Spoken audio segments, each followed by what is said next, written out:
আজকে যদি আমরা পূর্ণ মুমিন ইমানদার হতে পারতাম, আল্লাহ বলেন তোর চিন্তা নাই, তুই ইমানদার হবি, তোর চিন্তা আমি আল্লাহ। সুবহানাল্লাহ। আমরা তো ইমানদার হতে পারি না, আমরা পূর্ণ ইমানদার হতে পারি নাই, আমরা মুমিন হতে পারি নাই। যদি মুমিন কিংবা ইমানদার পূর্ণ মাত্রায় হতাম, আল্লাহ কোশ্চিনকালেও আমাদেরকে ফেলে দিতেন না। একবার জোর গলায় বলেন সুবহানাল্লাহ। 2 নম্বর, ওয়া আমিলুস সালিহাত, নেক কাজ করতে হবে। নেক কাজের ব্যাখ্যা দিতে গিয়ে হাজার হাজার নেক কাজের কথা আসবে। আল্লাহ পাক আগের আয়াতে যেহেতু বললেন তোমরা সাদাকাত করো, আল্লাহর রাস্তায় দান করো, নেক কাজের অসংখ্য কোয়ালিটি, তার মধ্যে অন্যতম কাজ হচ্ছে তোমরা রিবা তথা সুদকে বর্জন করো আর সাদাকাকে আঁকড়ে ধরো। কারণ কি, তোমাদের গুনাহসমূহ মাফ করে দেয় একটা আমল, সেটা হচ্ছে আল্লাহর রাস্তায় দান। সুবহানাল্লাহ। আমাদের জীবনে কম বেশি যাদের গুনাহ আছে, আপনি অর্থকে হাতে নেন, আল্লাহর রাস্তায় দান করেন, তবে অবশ্যই হতে হবে এই অর্থটা আপনার অর্জিত সম্পদ এবং ওয়ে হতে হবে হালাল। হালাল ইনকামের অর্থ থেকে যদি আপনি ব্যয় করেন, প্রত্যেকটা অর্থের বিনিময়ে এক একটা করে গুনাহ আল্লাহ পাক মুছে দেবেন। আরেকবার বলেন সুবহানাল্লাহ। আল্লাহ পাক পরক্ষণে বলেন 3 নম্বর কাজ হচ্ছে আকামুস সালাত, নামাজ কায়েম করতে হবে। নামাজ কায়েমের আন্দোলনে নিজেকে সম্পৃক্ত করতে হবে। আজকে নামাজ নাই যেখানে, বুঝতে হবে আল্লাহর রহমত নাই, আল্লাহর পক্ষ থেকে কোনো দয়া নাই সেখানে। কারণ ইকামতে দ্বীন যদি প্রতিষ্ঠা হয়ে যায় দিনটা, তার মধ্যে নামাজ আসবে, যাকাত আসবে, অর্থ ব্যবস্থার মধ্যে সুদ দূর হবে, আল্লাহ রাব্বুল আলামিনের পক্ষ থেকে যে নীতি মালা দেওয়া হয়েছে সেটা বাস্তবায়ন হবে। এজন্য শুধু নামাজ নয়, আল্লাহ পাক পরক্ষণে বলেন ওয়া আতুজ যাকাত, যাকাত ভিত্তিক অর্থ ব্যবস্থা প্রণয়ন করতে হবে। আজকে কি যাকাত আছে আমাদের দেশে? নাম কাওয়াস্তে যাকাত আছে, প্রকৃতপক্ষে যাকাত নাই। যাকাত দেয় জাকাতের শাড়ি, জাকাতের লুঙ্গি। আরে জাকাতের শাড়ি হয় না, জাকাতের লুঙ্গি হয় না, জাকাতের সরাসরি হয় অর্থ। আল্লাহ পাক সঠিক বুঝদাও পড়েন আমিন। আল্লাহ বলেন যদি এই কাজগুলো করো, লাহুম আজরুহুম ইনদা রাব্বিহিম, লাহুম তাদের জন্য, আজরুহুম পুরস্কার রয়েছে, ইনদা নিকটে, রাব্বিহিম আল্লাহ বলেন রবের নিকটে তাদের জন্য এই কাজগুলোর পুরস্কার জমা করা রয়েছে। সুবহানাল্লাহ। সেভিংস অ্যাকাউন্টে জমা আছে, সেভিংস অ্যাকাউন্টের হোল্ডার সরাসরি আল্লাহ, কিন্তু মালিকানা দিয়েছে বান্দা। বান্দা উপরোক্ত কাজগুলো করো, যেই পুরস্কার হবে, কি পুরস্কার সেটা বললাম না, তবে শুনে রাখো পুরস্কারটা তোমাদের রব, তোমাদের মুনিব, তোমাদের ইলাহ, আমাদের রবকে, তোমাদের রবের কাছে তথা আল্লাহর কাছে রিজার্ভ রয়েছে, জমা রয়েছে। আর শুনে রাখো কি আছে সেটা পরের বিষয়। এই ব্যাপারে ওয়ালা খাউফুন, তোমরা ভয় করো না, তোমরা ভয় পেও না, ওয়ালা হুম ইয়াহজানুন, চিন্তা করার দরকার নাই। একবার আওয়াজ করে দিল প্রাণ উজাড় করে বলেন সুবহানাল্লাহ। তাহলে আল্লাহ আমাদেরকে মহব্বত করে, আল্লাহ আমাদেরকে ভালোবাসতে চান, মাগার আমরাই তো আল্লাহর পথে চলতে চাই না। আমরা নাফরমান, আমরা কপাল পড়া জাতি যে আল্লাহ আমাদেরকে ভালোবাসতে চান, আমরা ভালোবাসা নিতেই চাই না। আল্লাহ পরক্ষণে বলেন ইয়া আইয়ুহাল্লাযীনা আমানুত্তাকুল্লাহ, ও হে ঈমানদারেরা, তোমরা না ঈমান আনলে 1 নম্বর আমল, আমি আল্লাহ বলছি তোমরা যারা ঈমান এনেছো, ইত্তাকুল্লাহ আল্লাহকে ভয় করো। একটা আওয়াজ করে বলেন ভয় করব কারে? আল্লাহ বলেন ওয়াদারু মা বাকিয়া মিনার রিবা ইন কুনতুম মুমিনিন, আর যদি তোমরা মুমিন হয়েই থাকো, যদি নিজেদেরকে মুমিন বলেই থাকো, অর্জিত সুদের বর্ধিত অংশটা ছেড়ে দাও। কথা বোঝা যাচ্ছে ভাইরা? যদি আমরা ইমানদার বলে দাবি করি, আল্লাহ বলেন যদি তোমরা ইমানদার বলে দাবি করো, সুদ নিয়ে ফেলেছো না জেনে, ওই সুদের বর্ধিত যে অর্থটা আছে ওটা ছেড়ে দাও। তাহলে তো আজকে থেকে আমরা সুদের বর্ধিত অংশটা ছেড়ে দেবো তো? সবাই বললেন না, কেউ কেউ বললেন। তার মানে সুদের সঙ্গে সম্পৃক্ততা কম বেশি আমাদের এই এলাকাতেও আছে। কথা বলেন ঠিক কিনা? আল্লাহ পাক আমাদের জন্য সঠিক বুঝ দান করে, পড়ে না আমিন। এখন চিন্তা হতে পারে, আমাদের অঙ্কে আসতে পারে, হুজুর সুদের টাকা তো অনেকগুলো হয়েছে, এইগুলো যদি দিয়ে দেই তাহলে মসজিদ মাদ্রাসায় দেব, অনেক সওয়াব হবে। আরে ভাই অত ঘুরাচ্ছেন না, তুমি হারাম পন্থায় ইনকাম করে যদি পাহাড় সমান কিছু আল্লাহর রাস্তায় দান করো, ওটা আল্লাহর রাস্তায় দান করা হবে না, তোমার কিছুই হবে না। বরং দান করে যদি তুমি সওয়াবের আশা করো, তোমার সওয়াবের বিনিময়ে সওয়াব আসবে না, সওয়াবের বিনিময়ে আশা করলে তুমি গুনাহগার হবে। আল্লাহ পাক সেই কথা বলেন যে সেটা তোমরা ছেড়ে দাও, বর্ধিত অংশ না জেনে তোমার জমা হয়ে গেছে, ওটা তোমরা ছেড়ে দাও। আল্লাহ পাক পরক্ষণে বলেন যে ইন কুনতুম মুমিনিন, অবশ্যই ছেড়ে দেবা যদি তোমরা মুমিন বলে নিজেদেরকে দাবি করো অথবা তোমরা মুমিন হয়ে থাকো। আমরা অনেকে বলি না, তুই যদি বাপের বেটা হয়ে থাকিস তোর থেকে টাকা পাই, কালকের ভিতরে টাকা দিবি, কথার মধ্যে বলি। তো আল্লাহ বলেন তুই যদি বেটা মুমিন হস, তোর কাছে যদি সুদের টাকা থাকে সঙ্গে সঙ্গে ছেড়ে দে। আল্লাহু আকবার বলবেন না? ফাইল্লাম তাফআলু, আর আল্লাহ বলেন যদি এটা না করো, যদি এই কাজ না করো, ফাআযানু বিহারবিন মিনাল্লাহি ওয়া রাসূলিহি, যদি এইটা না করো তাহলে জেনে রাখো তুমি যেন আল্লাহ এবং রাসূলের সাথে যুদ্ধে নেমে গেলা। নাউযুবিল্লাহ। ইন কুনতুম মুমিনিন, যদি মুমিন হও সুদের টাকা ছেড়ে দাও, আর যদি না করো তুমি জেনে রাখো আল্লাহ এবং রাসূলের সাথে যেন তুমি যুদ্ধে নামলা। এই কাজ কি আমরা করতে পারবো? পারবো না জানি, তারপরে দেখেন হাজার হাজার মানুষ সুদের সঙ্গে সম্পৃক্ত। এর কথা বলেন আছে না? এত কিছু জানার পরেও সরাসরি সুদের সঙ্গে সম্পৃক্ত হচ্ছে, সেজন্য আল্লাহর শত্রু, রাসূলের শত্রু, সাথে রাসূল, আরে আল্লাহর শত্রু, রাসূলের শত্রু এখনো পৃথিবীতে থাকবে, ছিল আগে, আছে, ভবিষ্যতে থাকবে। কিন্তু সতর্কতা অবলম্বন করবে। ইন কুনতুম মুমিনিন, যদি আমরা মুমিন হই তাহলে এই সমস্ত কাজ থেকে নিজেকে ফারেক রাখতে হবে, নিজেকে হেফাজতে রাখতে হবে। ইনশাআল্লাহ পড়েন। আল্লাহ পরক্ষণে আবার বলেন ওয়া ইন তুবতুম ফালাকুম রুউসুন আমওয়ালিকুম, আল্লাহ পাক বলেন তোমরা যদি অন্যের উপরে জুলুম না করো তাহলে শুনে রেখো সম্ভবত তোমাদের উপরে জুলুম করা হবে না। সুবহানাল্লাহ। তাহলে এই মুহূর্তে যারা সুদের সঙ্গে লেগেছিলেন না জেনে, আর যদি জেনে লেগে থাকেন তাহলে তো আল্লাহর এখতিয়ারে সেটা। যদি না জেনে অজ্ঞানবশত নিজে না বুঝে যদি সুদের সঙ্গে সম্পৃক্ত থেকে অর্থ কামাই করে থাকেন, এই কথা শোনার সঙ্গে সঙ্গে আপনি ছেড়ে দিতে হবে।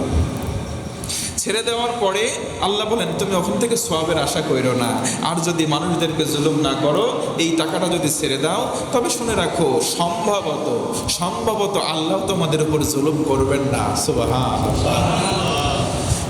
আল্লাহ পরক্ষণে আবার বলেন ওয়া ইন কানা যু উসরাতিন ফানাযিরা ইলা মাইসারা, যদি তোমরা খাতক অভাবী হও তবে সচ্ছল না হওয়া পর্যন্ত তাকে ছাড় দাও, আর যদি ঋণ মাফ করে দাও তবে তা তোমাদের জন্য আরো কল্যাণকর হবে। যদি তোমরা এটা বুঝতে পারতে, একবার বলা যাবে না সুবহানাল্লাহ? আল্লাহ বুঝালেন একজন তোমার কাছে কিছু টাকা ধার নিয়েছে, কর্জে হাসানা আছে না, যেই টাকাটা আমাকে একজন দিবে ওই টাকাটা নির্দিষ্ট সময়ের ভিতরে আমি তাকে ফেরত দেবো, কোনো নতুন কিছু দেব না, বর্ধিত কিছু দেব না। 10,000 টাকা নিয়েছি, 10 দিন পরে 10,000 টাকা ফিরিয়ে দেওয়া, এটা কর্জে হাসানা বলে। কি বলে? কর্জে হাসানা। আজকে কর্জে হাসানার নামটাও একবারে বিকৃত হয়ে গেছে। হাসানা নেয় ঠিক, হাওলাত নেয় ঠিক, দোকানে বাকি নেয় ঠিক, কালকে দেবো, পরশু দেবো, 10 দিন পরে দেবো, 10 দিন পরের থেকে ওই দোকানের সামনে দিয়ে আর যায় না। কথা বলেন আছে না নাই? 10,000 টাকা নিয়েছে, কর্জে হাসানা, দিব তোমাকে, পরশু দিন দেবো, পরশু দিনের ফোন বন্ধ, অথবা ওরে ব্ল্যাক লিস্ট রাখে, ফেসবুকে যদি অ্যাড থাকে ওরে ব্লক দিয়ে রাখে, ওই রাস্তায় যায় না, ওই গ্রাম দিয়ে যায় না, দূর দিয়ে ঘুরে যায়। এমন দু একটা মানুষ আছে না ভাই? আল্লাহ বলেন শোনো, এই ব্যাপারে খিফতুম, তোমাদের ভয় করতে হবে, তোমাদের ভয় করে চলতে হবে। যদি তোমরা এমন কাউকে পাও যে ঋণ দিয়েছো কিন্তু সে অসচ্ছল, সে দরিদ্র, তার উপরে তোমরা জুলুম করো না, তাকে একটু সময় রুখসত দিও, তাকে একটু সময় দিও। একজন নিয়েছে ধার, একজন প্রকৃত বিপদে পড়তেই পারে। স্বভাবের ফকির আর অভাবের ফকির দুই রকম। স্বভাবজাত কিছু ফকির থাকে, তারা সারা জীবন নাই করে, কোনোদিন হয় না তাদের। আর অভাবজাত কিছু ফকির থাকে, প্রকৃত পক্ষে তাদের প্রয়োজন, তারা ফিকির করে। ফকির শব্দের অর্থ আসছে, ফকির শব্দ আসছে ফিকরুন থেকে, মানে চিন্তিত। যে ব্যক্তি সকালে আহার করেছে, দুপুরবেলা আহার কি করবে এই নিয়ে চিন্তা মগ্ন থাকে, তাকে বলা হয় ফকির। তাকে কি বলা হয়? যে নিজের খাদ্য নিয়ে ফিকির করে বেড়ায় তাকে ফকির বলে। আর আজকে আমরা তো হাত পাতলেই তারে ফকির বলি। সবাই ফকির না, কেউ অভাবের ফকির, কেউ স্বভাবের ফকির। প্রকৃত ফকির বর্তমানে খুব কম আছে। আসল ফকির বর্তমানে খুব কম আছে। আল্লাহ পাক বলেন, যদি অসচ্ছল কেউ তোমাদের কাছে হাওলাত নেই, কর্জে হাসানা নেই, তার উপরে যেন জুলুম না হয়ে যায়, একটু সতর্ক থেকো। এই কওলটা আমাদের জন্য, আমরা মেনে চলবো ইনশাআল্লাহ। আল্লাহ পরক্ষণে বলেন,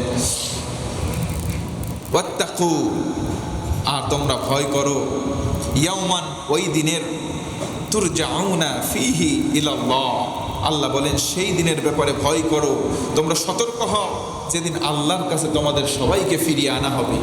যে যেখানে ছুটি না কেন, একদিন আমাদেরকে ফিরিয়ে নেওয়া হবে কোথায়? আল্লাহর কাছে। কোথায়? আল্লাহ বলেন সেই দিনের ব্যাপারে তোমরা ভয় করো, সতর্ক হয়ে চলো, যেই দিনে আল্লাহর কাছে ফিরিয়ে নেওয়া হবে। তার মানে আল্লাহ বোঝালেন কিয়ামতের ভয় করো, হাসরের ভয় করো। কুল্লু নাফসিম মা কাসাবাত ওয়া হুম লা ইউযলামুন, আল্লাহ বলেন আমি প্রত্যেকের কর্মফল পুরোপুরি তাকে ফিরিয়ে দেব, কারো উপরে অন্যায় করা হবে না, কম দেওয়া হবে না, বেশিও দেওয়া হবে না, যে যতটুকুন করবে অতটুকুন পাবে। সুবহানাল্লাহ। আল্লাহ তারপরে বলেন, ইয়া আইয়ুহাল্লাযীনা আমানু, হে ঈমানদারেরা, ইদা তাদা ইয়ানতুম, হে ইমানদার, তোমরা যারা আল্লাহকে বিশ্বাস করো, তোমরা যখন একে অন্যের সাথে ঋণের, হাওলাতের, কর্জে হাসানার লেনদেন করবা, তখন অবশ্যই ফাকতাবুহু, সেটা লিখে রাখো। সুবহানাল্লাহ বলবেন না? তাহলে আজকে আমাদের সমাজে ঋণের কারবার আছে না? তাহলে আল্লাহ ফতোয়া দিলেন কি, যখন তোমরা লেনদেন করবা ওটা লিখে রাখো। সুবহানাল্লাহ পড়বেন না?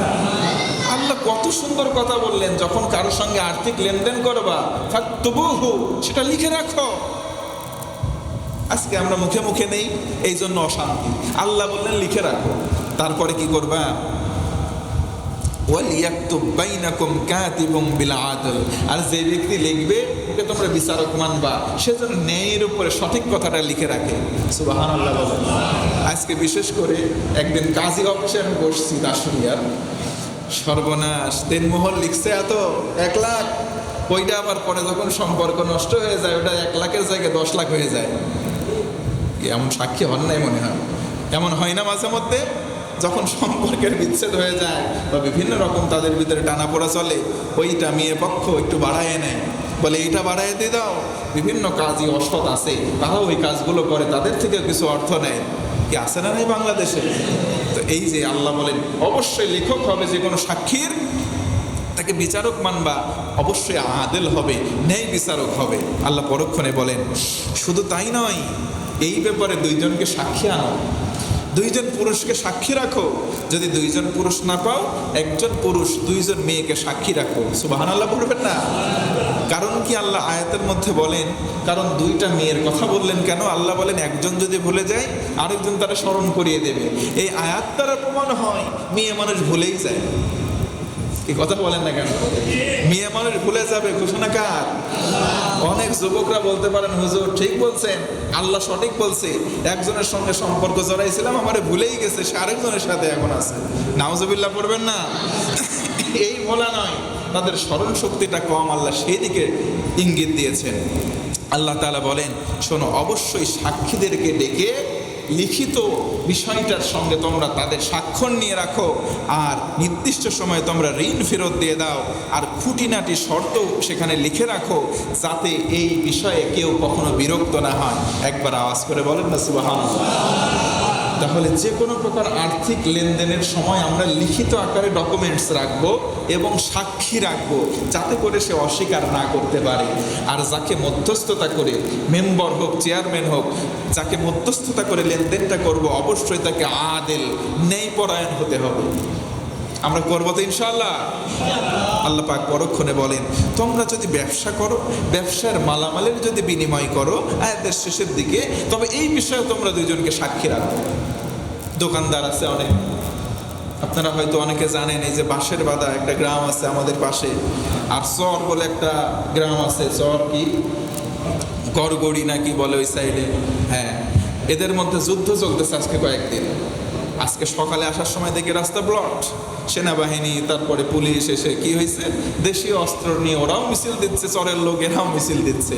এই যে মারামারি লাগছে কি নিয়ে, ব্যবসায় একজন ওই যে বড়শি দিয়ে মাছ ধরে, ছিপ বলে না, তো বড়শি কিনতে আসছে, বড়শি বাঁচতেছে, আস্তে আস্তে আরেকটা ক্রেতা আসছে, বলে আমার এই অমুক জিনিসটা দাও, এরে মাইনাস করে ওই জায়গায় দিছে জিনিস, এখন এ বলতেছ তুই আমারটা ক্লিয়ার না করে ওরে দিলি কেন? তুমি বাঁচতেছো, তুমি পছন্দ করে নাও, তারপরে তুমি যেটা ভালো লাগে সেটা নাও, তুই ওরে আগে দিলি কেন? এই কথা দুই কথা, পাশ থেকে আরেকজন এসে ধাক্কা দিয়ে বলতেছে তোর এখানে কিনা লাগবে না, আরেক জায়গায় যা। ওই যে ধাক্কা খেয়ে চলে গেছে, 10-12 জনকে নিয়ে আসছে, আমাকে এরা মারছে একা পায়ে। ইস্যু কোন জায়গায় গেল? এবার কি মারছে মানে, ধর যে মারছে তারে মার। এই আবার দৌড় দিয়ে গিয়ে মসজিদের মাইক ব্যবহার করে বলতেছে এলাকাবাসী অমুক গ্রামের সবাই মিলে আমাদের গ্রামের উপরে করছে আক্রমণ, তোমরা যে যা এখানে আসো, আসো আমরা বাঁচাও। এই যে লোকজন গ্রাম পর্যায়ে ছুটে আসছে, 2 গ্রাম, এখন 2 গ্রাম নাই, পার্শ্ববর্তী 3-4 গ্রাম মিলে একটা যুদ্ধের ভাব তৈরি হয়ে গেছে। এইটা শুরু হয়েছে ব্যবসার বিনিময় থেকে। এই জন্য আল্লাহ বলেন যখন ব্যবসা করবা, ওই ব্যবসার যে কোনো লেনদেনে সাক্ষী রেখে করবা, এর মধ্যেই শান্তি। কথা বলে ঠিক কিনা? আল্লাহ পরক্ষণে বলেন ওয়াল্লাহু বিকুল্লি শাইইন আলিম, আর তিনি তো সব বিষয়ে অধিক জ্ঞানের অধিকারী। অর্থাৎ পৃথিবীতে যা জ্ঞান আছে সব জ্ঞানকে একত্রিত করলে আল্লাহর জ্ঞানের কাছে এই জ্ঞানের কোনো পরিমাণই হয় না, তুলনাই হয় না। সবচাইতে বেশি জ্ঞানী, অধিক জ্ঞানী কে? আল্লাহ। আল্লাহ পরক্ষণে বলেন ওয়া ইন কুনতুম আলা সাফারিন, যদি তোমরা সফরে থাকো আর লিখতে তোমরা ওই সময় অক্ষম হও, সাক্ষী আনতে যদি তোমাদের অপারগ হও, তাহলে এক্ষেত্রে তোমরা একে অপরকে যদি বিশ্বাস করো, তাহলে বিশ্বাসের ভিত্তিতে লেনদেন করতে পারো। বলতে পারেন হুজুর বিশ্বাস মরে গেছে, বিশ্বাস আর দুনিয়ায় বেঁচে নাই। যদিও বেঁচে থাকে, বাংলাদেশে আর বিশ্বাস নাই। আছে অধিকাংশ যেন বিশ্বাস আজকে আমাদেরকে আহত করে, আমাদেরকে ব্যথিত করে। কারণ বিশ্বস্ততার সঙ্গে কারোর সঙ্গে যদি বিনিময় করি, ওই বিশ্বাস সে আর বিশ্বাস রাখে না, বিশ্বাসঘাতকতা করে সেখান থেকে চলে যায়। আল্লাহ বলেন হ্যাঁ, এই বিষয়ে হবে যদি তাদের ভিতরে আল্লাহ সচেতন ব্যক্তি থাকে। আল্লাহ সচেতনের আরবি শব্দ হচ্ছে মুত্তাকি। যদি সে মুত্তাকি হয়, তোমার কোশ্চেনকালে হক নষ্ট করবে না। কথা বলে ঠিক না? আল্লাহর ভয় যদি থাকে, কেউ কারো হক মেরে খেতে পারবে না। যদি কেউ মেরে খায়, বুঝবেন তার মধ্যে আল্লাহর ভয় নেই। আল্লাহ বলেন আল্লাহু বিমা তা'মালুনা আলিম, আর শোনো তোমরা যাই করো না কেন আল্লাহ সব জানে। তুমি তারে ঠকাবা না জিতাবা, তার অংশ মেরে খাবা নাকি ফেরত দিবা, আল্লাহ সব কিছু জানেন। অতএব তোমরা সাবধান হয়ে যাও। আল্লাহ বলেন লিল্লাহি মা ফিস সামাওয়াতি ওয়া মা ফিল আরদ, আসমান জমিনে যা কিছু আছে সব আল্লাহ। কার? আর একটু আওয়াজ হয় না? কার? সব আল্লাহ। আমরা এখান থেকে সম্ভব মানে আগামী দিনে অগ্রসর হব। তার মানে আজকের আলোচনার মূল বিষয়বস্তু হলো আল্লাহ ব্যবসাকে করেছেন হালাল আর সুদকে করেছেন হারাম। সুদ যদি কেউ খায়, সেজন্য আল্লাহ রসুলের সামনে গিয়ে যুদ্ধে ঘোষণা করলো। আর রসুল আমার বলেন এর অনেকগুলো গুনাহের স্তর, সবচাইতে বড় স্তর আল্লাহর সঙ্গে জিহাদ করা। আর সুদ খেলে সব থেকে নিম্ন স্তরের গোনা নিজের আপন মায়ের সঙ্গে জেনা করা। একটু ঘৃণা ভরে ধিক্কার দিয়ে বলুন না আউযুবিল্লাহ। আল্লাহ বলেন অজ্ঞতা স্বরে সুদ খেয়ে ফেলেছ, অজ্ঞতা স্বরে না জেনে সুদের অংশ এই মুহূর্তে ছেড়ে দাও, মূলটা তুমি ফিরিয়ে নাও। তবে সাবধান, যার থেকে বিনিময় করেছে তার উপরে জুলুম করো না। আর কোনো কুফফার এসএম আল্লাহ বলেন যে না, কোনো রকম আল্লাহ দ্রোহী কাজে লিপ্ত হয়েও না। আমি আল্লাহ সেটা অপছন্দ করি, আমি আল্লাহ পছন্দ করি না। আর তোমরা যখন বিনিময় করবা, সাক্ষী রেখে বিনিময় করো, কারণ এর মধ্যেই কল্যাণ। জোরে কোন সুবহানাল্লাহ।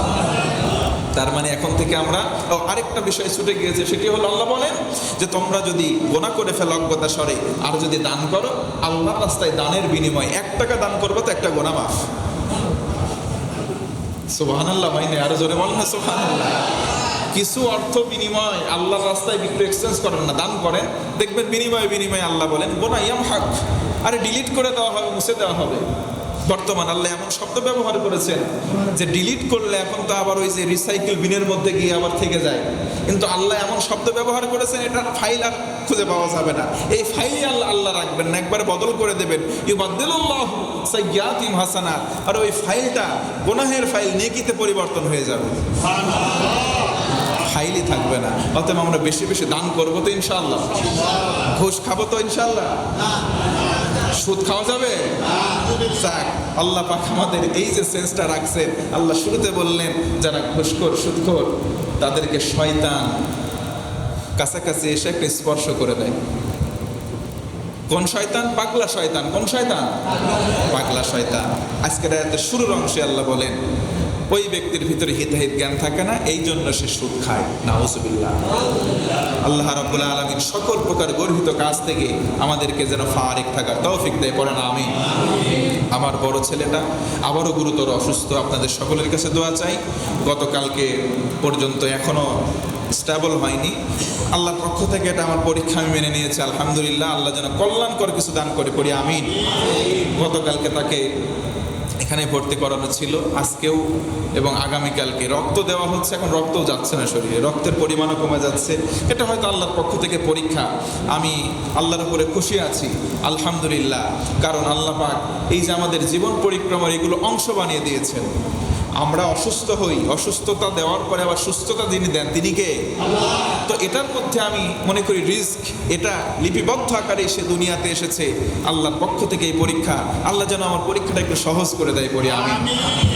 আপনাদের ভিতরে অনেকেই আছেন অসুস্থ, সন্তানরা অসুস্থ আছে, দোয়া করি আল্লাহ পাক সবাইকে যারা অসুস্থ আছি যেন শেফায়ে কামেলা আজেলা নসিব করে, পড়েন আমিন। আরেকজন আইসিইউতে আছে আপনাদের পার্শ্ববর্তী এখানকার মহল্লার একজন, আমার কাছে রাত্রে ফোন করে দোয়া চেয়েছেন, এসে আবার আরেকজন নাম লিখে দিয়ে গেলেন যে তার জন্য একটু দোয়া করবেন। আল্লাহ পাক যেন তাকে শেফায়ে কামেলা আজেলা দান করে, পড়ে আমিন। হায়াত যদি থেকে থাকে আল্লাহ যেন এই হায়াতের ভিতরে কল্যাণ সহ হায়াতটাকে লম্বা করে দেয়, দারাজ করে দেয়, পড়েন আমিন। আল্লাহ রাব্বুল আলামিন আমাদের সবাইকে দ্বীনের জন্য কবুল করুন, একবার পড়েন আমিন। আর আপনাদের এই যে কাতারের ডান পাশে দানের কৌটা আছে, এতক্ষণ ওয়াজ শুনছি, দান করলেই গুনাহ মাফ, দান বেশি বেশি করে করেন, জিকির করেন লা